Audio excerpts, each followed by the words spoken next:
نحمدہ و نصلی علی رسولہ الکریم۔ حضرت ابو ہریرہ رضی اللہ عنہ کا بھوک میں مسئلہ دریافت کرنا۔ ویڈیو بہت ہی انٹرسٹنگ ہے، آپ لوگ آخر تک سنیں۔ حضرت ابو ہریرہ رضی اللہ عنہ فرماتے ہیں کہ تم لوگ اس وقت ہماری حالتیں دیکھتے کہ ہم میں سے بعضوں کو کئی وقت تک اتنا کھانا نہیں ملتا تھا جس سے کمر سیدھی ہو سکے۔ میں بھوک کی وجہ سے جگر کو زمین سے چپٹا دیتا اور کبھی پیٹ کے بل پڑا رہتا تھا اور کبھی پیٹ پر پتھر باندھ لیتا تھا۔ ایک مرتبہ میں راستہ میں بیٹھ گیا جہاں کو ان حضرات کا راستہ تھا۔ اول حضرت ابوبکر صدیق رضی اللہ عنہ گزرے۔ میں نے ان سے کوئی بات پوچھنا شروع کر دی۔ خیال تھا کہ یہ بات کرتے ہوئے گھر تک لے جائیں گے اور پھر عادت شریفہ کے موافق جو موجود ہوگا اس میں توازہ فرمائیں گے ہی، مگر انہوں نے ایسا نہ کیا۔ غالباً ذہن منتقل نہیں ہوا یا اپنے گھر کا حال معلوم ہوگا کہ وہاں بھی کچھ نہیں۔ اس کے بعد حضرت عمر رضی اللہ عنہ تشریف لائے، ان کے ساتھ بھی یہی صورت پیش آئی۔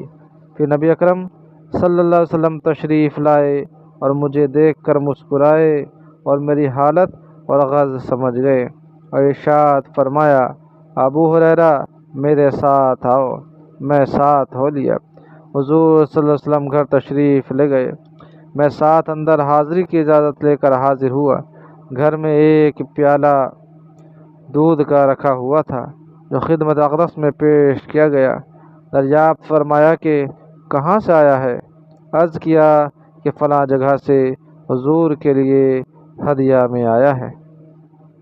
حضور صلی اللہ علیہ وسلم نے ارشاد فرمایا، ابو ہریرہ جاؤ اہل صفہ کو بلا لاؤ۔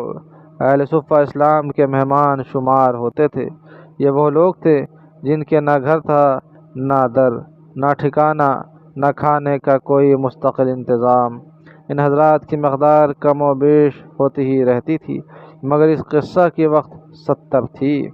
حضور صلی اللہ علیہ وسلم کا معمول یہ بھی تھا کہ ان میں سے 2 4 کو کسی کھاتے پیتے صحابی کا کبھی کبھی مہمان بھی بنا دیتے، اور خود اپنا معمول یہ تھا کہ کہیں سے صدقہ آتا تو ان لوگوں کے پاس بھیج دیتے اور خود اس میں شرکت نہ فرماتے، اور کہیں سے ہدیہ آتا تو ان کے ساتھ حضور اقدس صلی اللہ علیہ وسلم خود بھی اس میں شرکت فرماتے۔ حضور صلی اللہ علیہ وسلم نے بلانے کا حکم دیا۔ مجھے گراں تو ہوا کہ اس دودھ کی مقدار ہی کیا ہے جس پر سب کو بلا لاؤں۔ سب کا کیا بھلا ہوگا، ایک آدمی کو بھی مشکل سے کافی ہوگا، اور پھر بلانے کے بعد مجھی کو پلانے کا حکم ہوگا، اس لیے نمبر بھی اخیر میں آئے گا جس میں بچے گا بھی کہ نہیں۔ لیکن حضور صلی اللہ علیہ وسلم کے اطاعت کے بغیر چارہ ہی کیا تھا۔ میں گیا اور سب کو بلا لیا۔ حضور صلی اللہ علیہ وسلم نے ارشاد فرمایا کہ لے ان کو پلا۔ میں ایک شخص کے پیالہ حوالے کرتا اور وہ خوب سیر ہو کر پیتا اور پیالہ مجھے واپس دیتا۔ اسی طرح سب کو پلایا اور سب سیر ہو گئے تو حضور صلی اللہ علیہ وسلم نے پیالہ دست مبارک میں لے کر مجھے دیکھا اور تبسم فرمایا، پھر فرمایا کہ بس اب تو میں اور تو ہی باقی ہے۔ میں نے عرض کیا کہ بے شک۔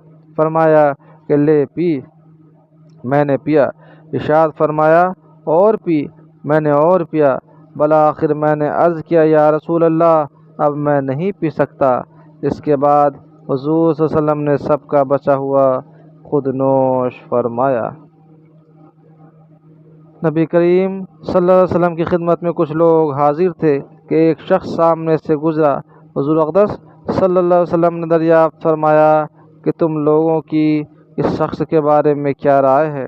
عرض کیا کہ یا رسول اللہ شریف لوگوں میں ہے، واللہ اس قابل ہے کہ اگر کہیں نکاح کا پیغام دے دے تو قبول کیا جائے، کسی کی سفارش کر دے تو مانی جائے۔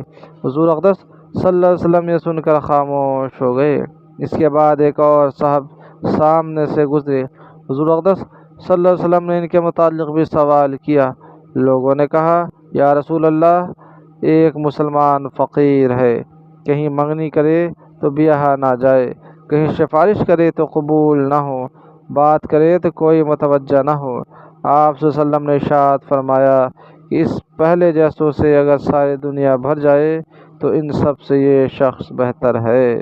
فائدہ مطلب یہ ہے کہ محض دنیاوی شرافت اللہ کے ہاں کچھ بھی وقت نہیں رکھتی۔ ایک مسلمان فقیر جس کی دنیا میں کوئی بھی وقت نہ ہو، اس کی بات کہیں بھی نہ سنی جاتی ہو، اللہ کے نزدیک سینکڑوں ان شرفا سے بہتر ہے ان کی بات دنیا میں بڑی وقت سے دیکھی جاتی ہو اور ہر شخص ان کی بات سننے اور ماننے کو تیار ہو، لیکن اللہ کے ہاں اس کی کوئی وقت نہ ہو۔ دنیا کا قیام ہی اللہ والوں کی برکت سے ہے۔ یہ تو حدیث میں خود موجود ہے کہ جس دن دنیا میں اللہ کا نام لینے والا نہ رہے گا، قیامت آ جائے گی اور دنیا کا وجود ہی ختم ہو جائے گا۔ اللہ کے پاک نام ہی کی یہ برکت ہے کہ یہ دنیا کا سارا نظام قائم ہے۔ اللہ تعالی ہم لوگوں کو کہنے سننے سے زیادہ عمل کی توفیق عطا فرمائے۔